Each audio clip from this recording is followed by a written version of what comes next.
Never the one to wait time unless I'm wasted or faded. Genius and lazy integrated, room busy just simulated. These sketches be resonated. I'm just saying I have all these dreams. In the work first, working as machines. Kissing at just pleasing the pieces. Got me popping amphetamines and chasing them with liquor. Just so I can die quicker. I have too much to live for. Too much greatness in store for this industry and game. Music and art will lead to fame. Listen as I flow. What's up, everybody? Welcome back to the channel, Dead Joe Gaming, with another video for y'all. So in the past, I've made a video on the whole lawsuit, cyberpunk 2077 CD Projekt Red lawsuit kind of thing that's happening currently. And I want to say, I think this was like last week or a couple weeks ago, they came out with a apology video. So we're gonna take a look at this and we're gonna see, you know, what he has to say, and I guess I'll just give you my opinion afterwards. So, hey everyone, my name is Marcin Iwiński and I'm the co-founder of cdpr. When I started cdpr 25 years ago, one of its founding principles was honest and direct communication with gamers. When cdpr Red, the game development part of cdpr, was born, it added something important to that principle: the ambition to make the best games in the world. It became our mission and something that guided us up until now. Based on that legacy of genuine and honest communication, you've trusted us and pre-ordered our game.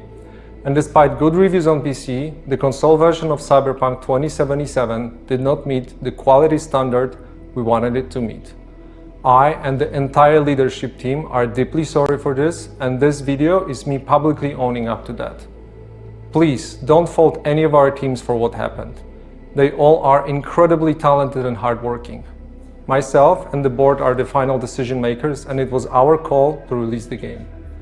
Although, believe me, we never ever intended for anything like this to happen. I assure you that we'll do our best to regain your trust. Now I'd like to tell you how the situation looked like from the inside. Cyberpunk 2077 is huge in scope, and I'm not only talking about quests or things you see at first glance. I'm talking about a multitude of custom objects, interacting systems, and mechanics. In the game, everything is not stretched out over flat terrain where we can make things less taxing hardware-wise, but condensed in one big city and in a relatively loading-free environment. On its own, this is a challenge, but we made it even more difficult for ourselves by wanting to make the game look epic on PCs and then adjusting it to consoles, especially old gens. That was our core assumption. And things did not look super difficult at first. We knew the hardware gap, yes, but ultimately, I think that time has proven that we've underestimated the task. To give a concrete example, and the main culprit, we had to constantly improve our in-game streaming system for all gen consoles. Streaming is responsible for feeding the engine with what you see on screen, as well as the game mechanics. And since the city is so packed and the disk bandwidth of all gens is what it is, it constantly challenged us. Every change and improvement needed to be tested, and as it turned out, our testing did not show a big part of the issues you experience while playing the game. As we got closer to the final release, we saw significant improvements each and every day, and we really believed we would deliver in the final Day Zero update. Now let's talk about the review process. We started sending our PC review keys in the first days of December.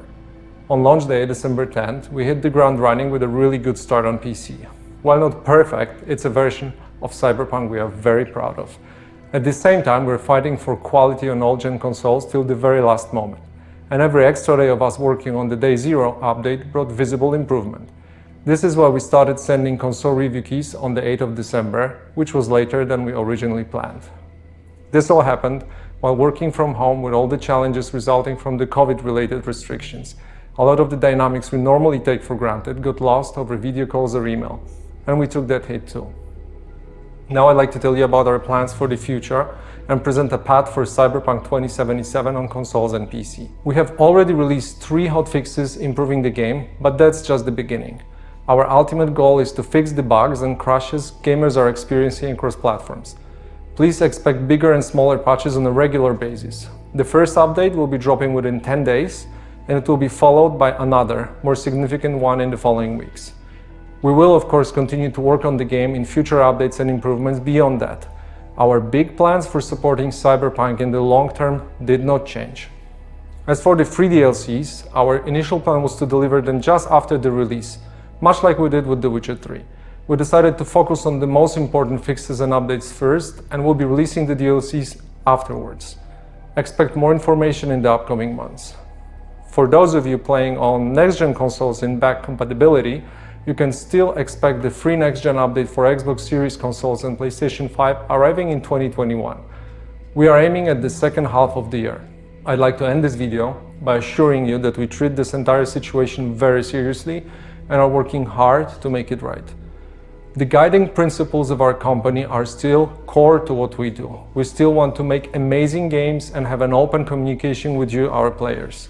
For now, our immediate focus is to work hard on making sure you enjoy Cyberpunk 2077 regardless of platform.